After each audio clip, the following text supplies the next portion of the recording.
नमस्कार मंडळी, सातारची मार्क्सवाली ताई या चॅनलवर तुमचे मनापासून स्वागत आहे. मित्रांनो, आजचा व्हिडिओ पाहताना कदाचित तुमचेही डोळे भरून येतील. 13 वर्ष, तब्बल 4700 रात्री एका आईने आपल्या मुलाच्या खाटेपाशी बसून काढल्या, फक्त या आशेने की तो कधीतरी डोळे उघडेल. पण जेव्हा विज्ञानाने हात टेकले आणि नियतीने क्रूर थट्टा केली, तेव्हा त्याच आई वडिलांना आपल्या मुलासाठी मरणाची मागणी करावी लागली.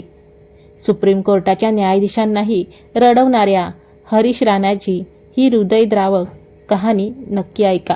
मित्रांनो, हरीश राणा याच्या आई वडिलांना नुकतीच सुप्रीम कोर्टाने पॅसिव्ह युथनेशिया म्हणजे इच्छा मृत्यूची परवानगी दिली आहे. ही घटना ऐकून सुप्रीम कोर्टाचे न्यायाधीश JB पारदीवाला हे देखील भावुक झाले. मित्रांनो, हरीश राणा याचा 2013 मध्ये पंजाब युनिव्हर्सिटीत शिकत असताना हॉस्टेलच्या 4थ्या मजल्यावरून पडले होते.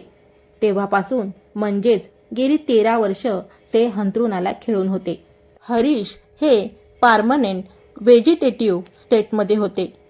ते फक्त डोळे उघडू शकत होते, पण कोणालाही ओळखू शकत नव्हते.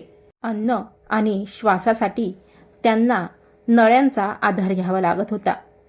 त्याचे वडील अशोक राणा आणि आई निर्मला देवी यांनी तब्बल 13 वर्ष त्याची सेवा केली. मात्र वाढत्या वयानुसार आमच्यानंतर याचं काय होईल या भीतीने आणि मुलाला होणाऱ्या असह्य वेदनांपासून मुक्त करण्यासाठी त्यांनी कोर्टात धाव घेतली. मित्रांनो, सुप्रीम कोर्टाने म्हटले की एखाद्यावर प्रेम करणे म्हणजेच त्याच्या वाईट काळात त्याची काळजी घेणे. कोर्टाने हरीश याच्या कुटुंबियाच्या धैर्याचे कौतुक केले आणि त्याला सन्मानाने मृत्यू देण्याची परवानगी दिली.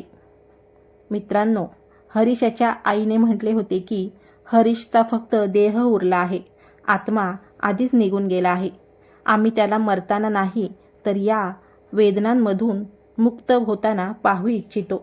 मित्रांनो, हरीश राणा याची ही कहाणी आपल्याला एकाच वेळी 2 टोकाच्या भावना अनुभवायला लावते.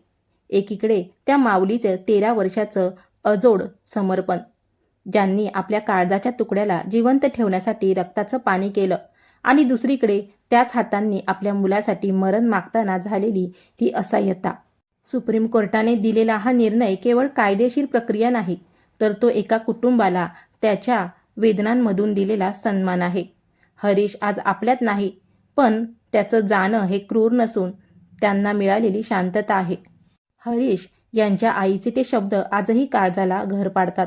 आम्ही त्याला मरताना नाही तर या यातनांमधून मुक्त होताना पाहू इच्छितो.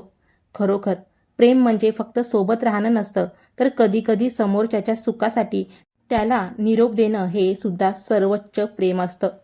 तुमचं याबद्दल काय मत आहे? अशा परिस्थितीत पालकांनी घेतलेला हा निर्णय योग्य होता का? कमेंट्समध्ये नक्की सांगा. आणि पुन्हा भेटूया अशाच एका संवेदनशील विषयासोबत.